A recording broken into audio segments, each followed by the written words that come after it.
Hello friends, स्वागत है आप सबका आपके अपने चैनल वेद एकेडमी में। आज की वीडियो में हम कक्षा 10 हिंदी पदखंड के सभी चैप्टर्स के महत्वपूर्ण प्रश्नों की बात करेंगे। अगर आप इन प्रश्नों को अच्छी तरीके से प्रिपेयर करेंगे तो आप अपने बोर्ड एग्जाम्स में अच्छे मार्क्स जरूर स्कोर करेंगे। तो आपने हमारा चैनल अभी तक सब्सक्राइब नहीं किया है तो चैनल फटाफट सब्सक्राइब कर लें ताकि जो भी न्यू अपकमिंग वीडियोस आएँ उनके नोटिफिकेशंस आप तक सबसे पहले पहुंच सकें। तो चलो फिर वीडियो स्टार्ट करते हैं।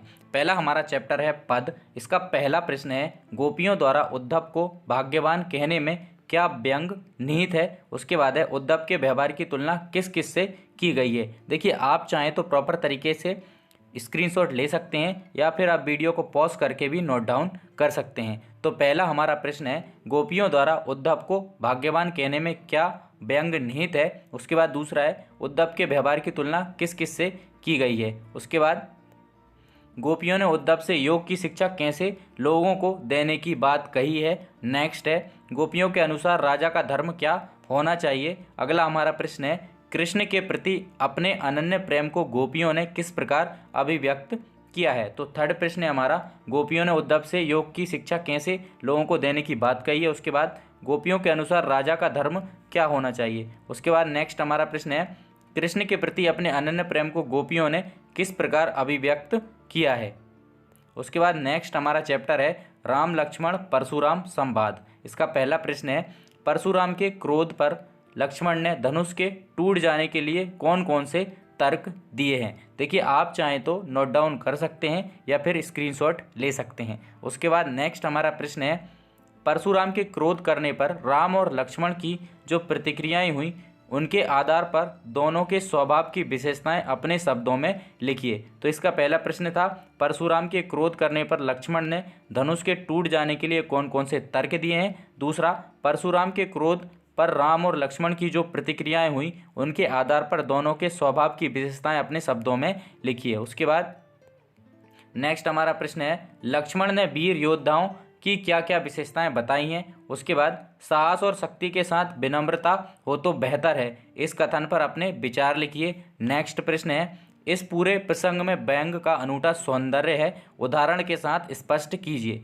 तो इसका थर्ड क्वेश्चन था, लक्ष्मण ने वीर योद्धाओं की क्या क्या विशेषताएं बताई हैं। उसके बाद साहस और शक्ति के साथ विनम्रता हो तो बेहतर है, इस कथन पर अपने विचार लिखिए। उसके बाद नेक्स्ट है, इस पूरे प्रसंग में व्यंग का अनूठा सौंदर्य है, उदाहरण के साथ स्पष्ट कीजिए। नेक्स्ट हमारा चैप्टर है आत्मकथ्य। इसका पहला प्रश्न है, कवि आत्मकथा लिखने से क्यों बचना चाहता है। दूसरा प्रश्न है, आत्मकथा सुनाने के संदर्भ में अभी समय भी नहीं, कवि ऐसा क्यों कहता है। उसके बाद स्मृति को पाथेय बनाने से कवि का क्या आशय है। इसका पहला प्रश्न, कवि आत्मकथा लिखने से क्यों बचना चाहता है। उसके बाद आत्मकथा सुनाने के संदर्भ में अभी समय भी नहीं, कवि ऐसा क्यों कहता है। उसके बाद स्मृति को पाथेय बनाने से कवि का क्या आशय है। उसके बाद नेक्स्ट है, उज्ज्वल गाथा कैसे गाऊं, मधुर चांदनी रातों की कथन के माध्यम से कवि क्या कहना चाहता है। नेक्स्ट प्रश्न है, कवि ने जो सुख का स्वप्न देखा था उसे कविता में किस रूप में व्यक्त किया गया है। तो पहला, उज्ज्वल गाथा कैसे गाऊं, मधुर चांदनी रातों की कथन के माध्यम से कवि क्या कहना चाहता है। उसके बाद दूसरा प्रश्न, कवि ने जो सुख का स्वप्न देखा था उसे कविता में किस रूप में व्यक्त किया है। उसके बाद चैप्टर नंबर 5 है 4 हटा दिया गया है आपका। जो जो चैप्टर्स आपके रिमूव किए गए हैं उनके प्रश्न हमने नहीं लिए हैं। तो ये दो पार्ट में है। पहला पार्ट है इसका उत्साह, दूसरा अट नहीं रही है। तो इसका पहला प्रश्न है, कवि बादल से फुहार, रिमझिम या बरसने के स्थान पर गरजने के लिए कहता है क्यों। उसके बाद दूसरा प्रश्न, कविता का शीर्षक उत्साह क्यों रखा गया है। तीसरा प्रश्न, कविता में बादल किन किन अर्थों की ओर संकेत करता है। इसका पहला प्रश्न था, कवि बादल से फुहार, रिमझिम या बरसने के स्थान पर गरजने के लिए कहता है क्यों। कविता का शीर्षक उत्साह क्यों रखा गया है। उसके बाद कविता में बादल किन किन अर्थों की ओर संकेत करता है। उसके बाद नेक्स्ट हमारा चैप्टर है छाया मत छूना। चैप्टर नंबर 6 को हटा दिया गया है। तो इसका पहला प्रश्न है, कवि ने कठिन यथार्थ के पूजन की बात क्यों कही है। उसके बाद छाया शब्द यहाँ किस संदर्भ में प्रयुक्त हुआ है। पहला प्रश्न, कवि ने कठिन यथार्थ के पूजन की बात क्यों कही है। दूसरा, छाया शब्द यहाँ किस संदर्भ में प्रयुक्त हुआ है।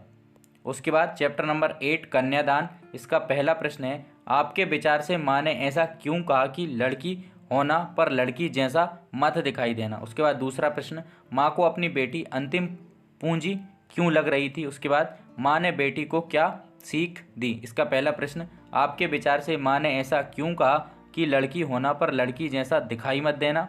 उसके बाद माँ को अपनी बेटी अंतिम पूंजी क्यों लग रही थी। उसके बाद माँ ने बेटी को क्या क्या सीख दी। आई होप आपको वीडियो पसंद आई होगी। अगर आपको वीडियो पसंद आई है तो वीडियो को लाइक शेयर एंड चैनल को सब्सक्राइब करना ना भूलें।